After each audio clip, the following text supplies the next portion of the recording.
Many claim the promises of God as their own, quoting verses of blessing and prosperity without asking the most crucial question: what does God's promise have to do with me?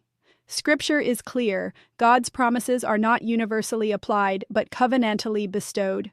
In Deuteronomy 28:8, God declares, "The Lord will command the blessing on you in your barns and in all that you undertake, and he will bless you in the land that the Lord your God is giving you." But this promise was not made to casual believers. It was made to those in obedient covenant with God.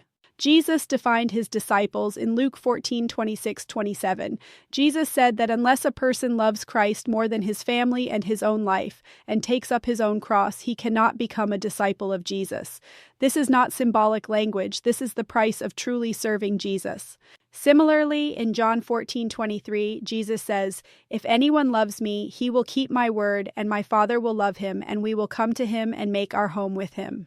Keeping the word of Jesus is the way to love Jesus, and only those who abide by the word of Jesus can get the indwelling of Jesus. The Apostle Paul affirms this in Romans 12:1, urging believers to offer themselves as living sacrifices, holy and pleasing to God. This is not extraordinary but reasonable service in light of God's mercy. So, what does God's promise have to do with you? Only those who truly love God, obey the commands of Jesus, and do the will of the Father with all their heart and soul can inherit the promises of God.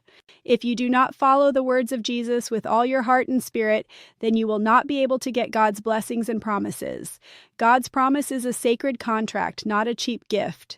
The question is not whether God will keep his promise. The question is, are you the object of his promise?